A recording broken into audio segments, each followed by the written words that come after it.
Bom, boa noite a todos e a todas. Temos a honra aqui de entrevistar meu querido amigo e irmão, professor Bill, e eu gostaria que nesse primeiro momento, afinal, quem é o Bill? Se apresente para nós. Introduce yourself. Sim. Também boa tarde para todos e para todas. Bom, o Bill é uma pessoa bastante simples, que veio de uma família simples nos guetos da cidade de Gary, Indiana, que é um estado nos Estados Unidos. E eu tive a possibilidade de encontrar um padre brasileiro que trabalha e tem um compromisso com a elaboração e desenvolvimento das comunidades de base. E eu era seminarista franciscano. E baseado nessa amizade que eu fiz com ele, ele me convidou para participar com ele. Ele dirigia uma equipe pastoral da Conferência dos Bispos da América Latina, na área das comunidades de base. Então, com ele, uma freira, Teoli de Trevisan, de Porto Alegre, tive a oportunidade de conhecer os países da América Latina, quase todos nesse momento debaixo de regimes da ditadura. E o nosso último país de visita foi o Brasil, isso em 74. Passei alguns meses aqui no Brasil, nesse momento em São Paulo, tendo contato com as experiências de base. Nesse momento, obviamente, todo esse trabalho na área da teologia da libertação foi trabalho escondido, né, debaixo das igrejas, e muita violência, muita repressão. Mas foi criando também um contato com o movimento negro aqui no Brasil, porque nós, nos Estados Unidos, nós não tínhamos ideia de que o Brasil era o maior país de negros fora do continente africano. Então isso ficou como um dado muito importante que eu consegui compartilhar com os grupos que a gente trabalhava nos Estados Unidos. E, baseado nisso, nós achamos importante começar a construir contatos e laços com a comunidade negra brasileira. Então, durante vários anos, enquanto estudante universitário, meu foco, meu trabalho foi isso, de criar esses laços com os movimentos aqui no Brasil, compartilhando experiências, né, das comunidades negras norte-americanas. E até no ano 1990 recebi o convite da universidade que hoje eu trabalho, que é a Escola Internacional. É uma universidade muito interessante, ela tem sede no estado de Vermont, e a proposta dela é envolver os jovens em um debate global sobre o que nós chamamos os problemas, as questões críticas globais. São exatamente essas questões que são mais persistentes e mais problemáticas e que mais assola a humanidade. A ideia sendo, da forma possível, engajar a juventude em uma aproximação com essas questões e o entendimento. E esse entendimento a gente procura desenvolver com eles não somente através de textos ou livros, mas também através de engajamento nas comunidades, nos movimentos dessas pessoas que estão lidando com os impactos dessa tragédia humana, né, que nós temos fabricado. Então, como hoje nós temos aqui um grupo de 20 estudantes de várias universidades norte-americanas, de várias cidades nos Estados Unidos, de várias disciplinas, são jovens que também estão preocupados com a situação da humanidade. Eles estão em esse processo de formação universitária e muitos deles, obviamente, no momento de construir suas carreiras, né? E nós temos essa oportunidade de ter eles aqui, de a gente conversar sobre o nosso futuro comum, e a gente procura fazer isso de uma forma um pouco diferente. Eles estão inseridos nas universidades, mas aqui nós construímos o que a gente chama a pluriversidade, em que a gente procura construir o conhecimento trazendo exatamente todas essas fontes de conhecimento, esses espaços onde o conhecimento também está construído, mas que não chega à universidade. Então, aqui nós vamos dialogar e vai participar do processo de formação nossa as comunidades quilombolas, as comunidades de candomblé, o movimento negro, o movimento feminista, o MST. Então, todas essas fontes de conhecimento, fontes de experiência humana, e principalmente esses espaços que nos apresenta com um outro modelo de relações humanas e possibilidades em termos de relações humanas, nós achamos importante fazer parte da nossa pluriversidade e abrir para esses jovens essa possibilidade de se inserir nesses espaços, para que a gente possa sair do Brasil sabendo que existem muitos modelos de ser, não é só um modelo.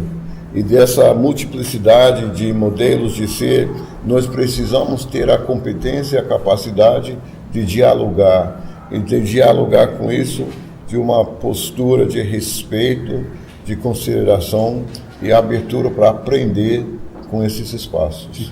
Agora, é curioso, viu, quando você falou, e para mim pessoalmente muito me explica, quando você falou de Francisco de Assis, que embora eu seja metodista, Francisco de Assis é meu santo de devoção, sou apaixonado pela história de Francisco de Assis, e uma coisa que me chama a atenção, me perdoe se eu viajei, mas é essa necessidade de ser prático, ou seja, nós temos que fazer, então vamos fazer. E essa preocupação com o meio ambiente, também era preocupação franciscana. E eu vejo que você fala muito dessa preocupação com o meio ambiente, dos direitos humanos e meio ambiente, que para mim, pessoalmente, são coisas que não dá para se pensar separado.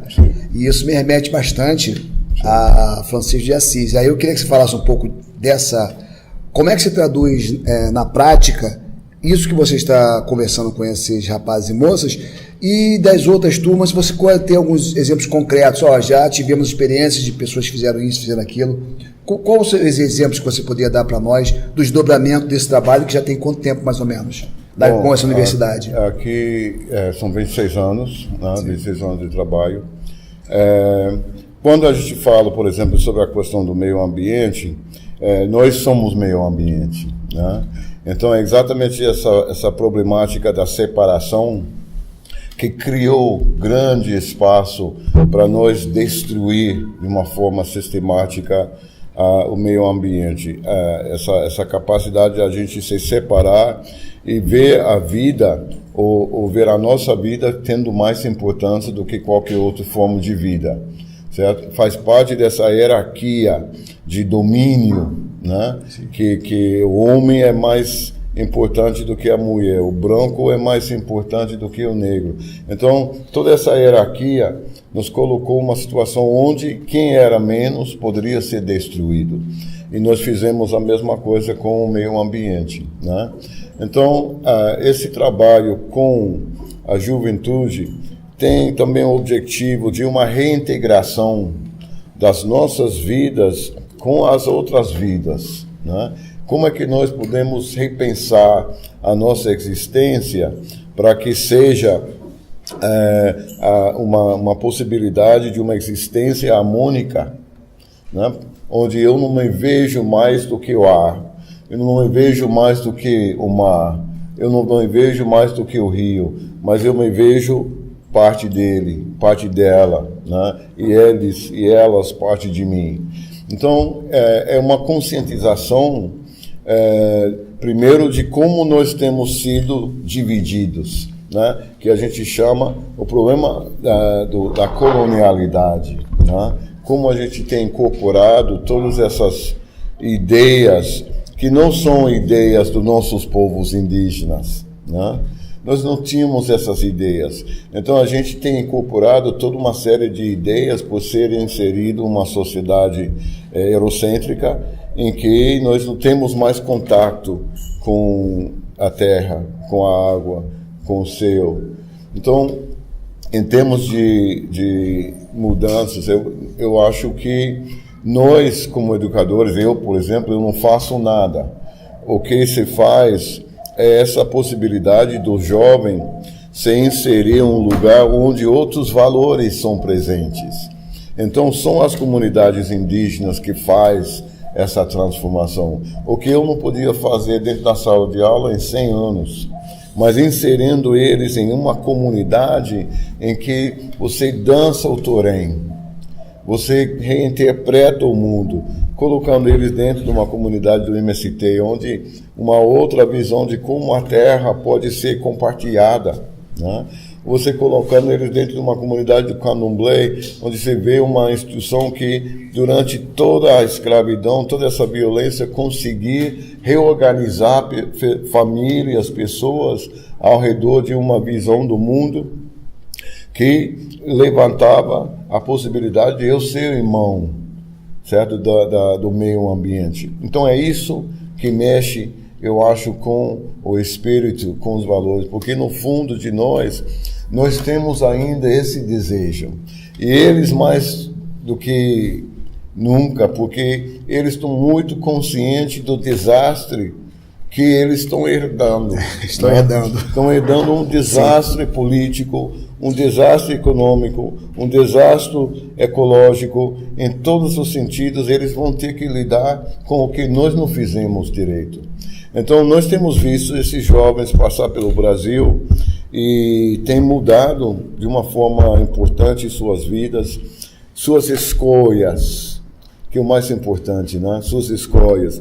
São universitários e ser universitário é uma coisa muito privilegiada. Quando a gente vê no mundo todo quantas pessoas têm acesso à universidade, é um grupo muito reduzido. Então, ir para a universidade é um bem social e a diploma é um bem social. E esse diploma exige uma certa ética. Essa ética exige que a gente coloque ao serviço da humanidade esse privilégio que nós tivemos acesso de nos educar. Então, nós queremos, como instituição, provocar nesses jovens qual é que vai ser a minha resposta ética à humanidade. Eu tendo acesso à universidade, eu tendo acesso a esse diploma, porque na realidade o diploma é pago pelo povo. Nenhuma universidade se constrói sozinha para poder produzir. Então, tem uma parte desse trabalho que pertence ao povo. Então, a gente quer provocar com eles esse debate de como é que eu posso ser uma pessoa ética. E a ética exige que eu faça alguma coisa para o bem-estar de todos. Então, nós temos visto muitos jovens adotar, internalizar e começar a viver essa mudança, né? Então, eu particularmente, eu acho muito importante esse processo e, mesmo sendo poucas pessoas, eu digo, cada semestre, nós só precisamos né? Só uma pessoa, um estudante que consegue entender essa missão nossa, esse processo, o porquê nós estamos fazendo isso, valeu. Agora, a impressão minha, eu ouvi alguma coisa de Paulo Freire nessa pedagogia? Não, Paulo Freire é base, é fundamento, né? Nós não podemos nem falar na educação hoje sem falar em Paulo Freire, né? Agora, muitos dos movimentos como o MST tem Paulo Freire como fundamento, né? E a educação em si tem avançado muito por causa das ideias de Paulo Freire. Eu tenho uma ligação muito especial ao Paulo Freire, porque quando eu trabalhava na pastoral das comunidades de base, fui preso em São Paulo por carregar livros do Paulo Freire, né? Então isso, como vocês sabem, era subversivo, né? Então o Paulo Freire mora aqui, né? E a gente fez muito trabalho também com Dom Helder Câmara em Recife. Até esses grupos visitava muito Dom Helder e o Freire em Pernambuco, em Recife, era sempre uma instituição, uma personagem muito importante. Então, o Paulo Freire é uma base muito importante. Também, nos momentos que a gente possa envolver eles nas experiências de educação popular, Paulo Freire sempre está presente. Para você ver, né? Você falou de assumidamente uma ditadura onde andar com o livro de Paulo Freire era subversivo. Nós estamos chegando a um período, para alguns grupos, Paulo Freire é visto como o próprio demônio. Os movimentos conservadores agora estão... Enfim, sobre o Brasil, para nós caminhamos, nós vamos falar um pouco mais. Mas, enfim, me fala agora como é que esse seminarista franciscano, como é que você conheceu o candomblé? Bom, isso é uma história muito, muito longa que eu não posso... Então, os melhores momentos. Mas foi o próprio, dentro do candomblé, a minha chegada do Brasil foi interpretado exatamente dentro da nossa filosofia, que isso teve que acontecer para eu chegar a isso. Tudo bem. A Igreja Católica, historicamente, tem tido uma parte muito importante até na própria escravidão e foi aliado das elites, continua sendo em muitos países. Por outro lado, as comunidades de base tratou de modificar, de mudar toda essa realidade. Mas eu entendi que meu papel como pessoa humana teve muito mais a ver com minha própria ancestralidade. E o mais que eu tive contato com as comunidades de candomblé, o mais que eu entendi que era importante o que eu peço a meus estudantes fazer, que é olhar para seus ancestralidades, né? E isso me levou a tomar uma decisão de me desenvolver dentro da tradição africana. E, para dizer a verdade, desde que eu tomei essa decisão, a minha vida tem sido muito mais feliz, né? Então, o mais que eu me aproximei a essas Iauorixás, né, que eu fui conhecendo os Babalorixás, e a gente participando em conferências, e eu vi que talvez uma boa parte de nossa salvação como povo humano era exatamente a gente olhar de novo para nossas ancestralidades, porque nós não precisamos reinventar tudo. Então, por que eu acho importante olhar para a nossa ancestralidade? Porque nós vamos ver, seja como indígena de México, indígena de Chile, indígena dos Estados Unidos, nós vamos ver que nossos ancestrais, eles tinham um relacionamento em harmonia com a terra, com o meio ambiente. Então, nós não vamos voltar a ser esses ancestrais, mas o que eles ensinaram, a maneira que eles viveram, nós precisamos disso hoje. E se nós não temos a coragem de repensar nossas vidas, nós vamos realmente nos destruir, né? Então, principalmente para o negro, porque o processo de inferiorização da negritude exige que nós nos colocamos dentro de espaços onde nossa cultura é trazida como positiva.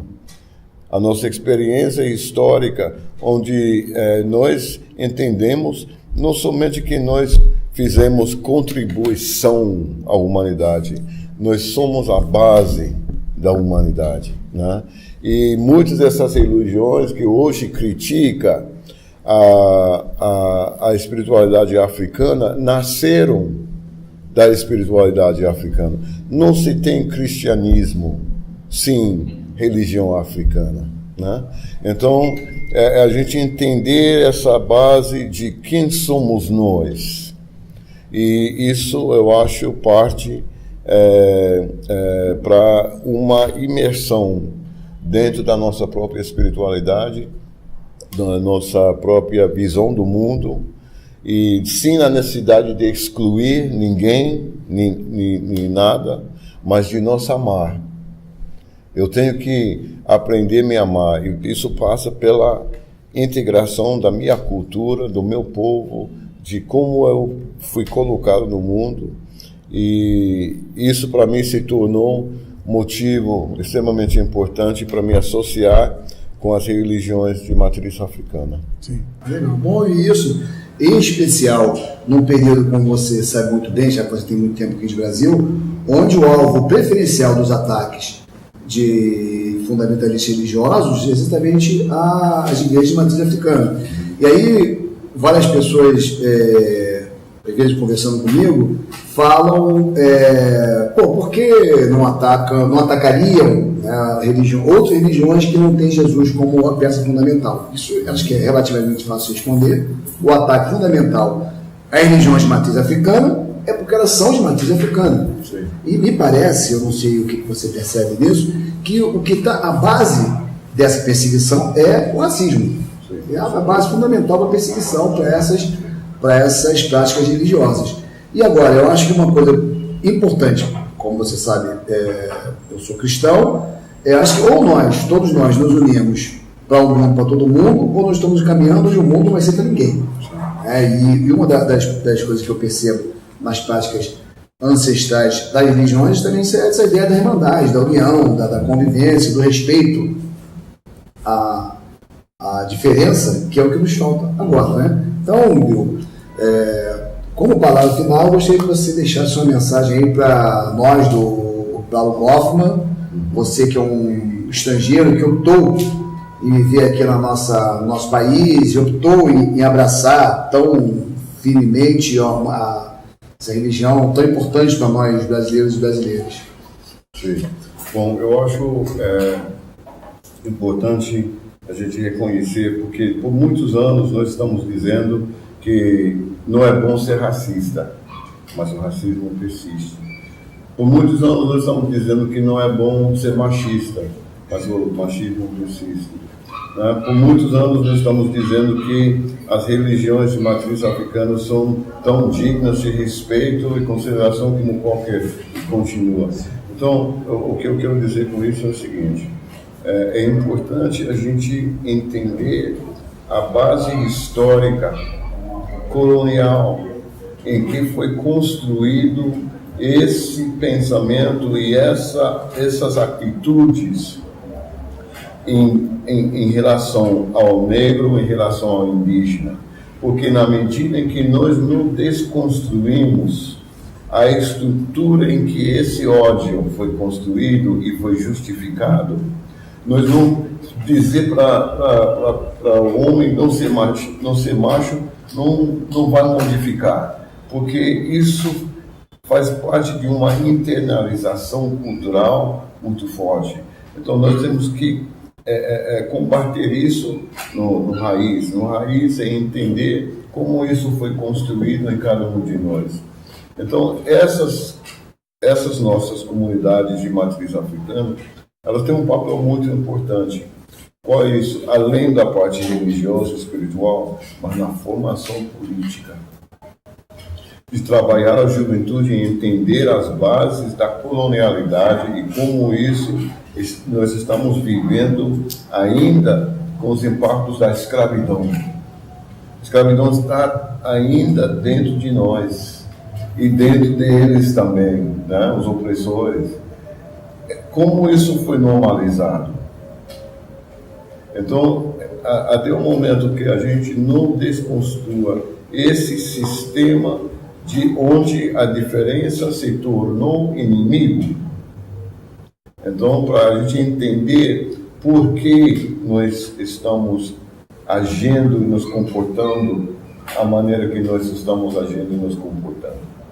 Então, eu acho que é isso. Nós temos que aprofundar as raízes dessa separação.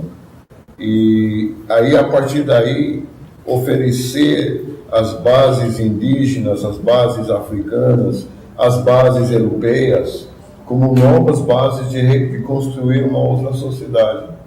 Tá? É isso que eu penso. Legal. Muito prazer ter tido essa honra de entrevistar você. Legal.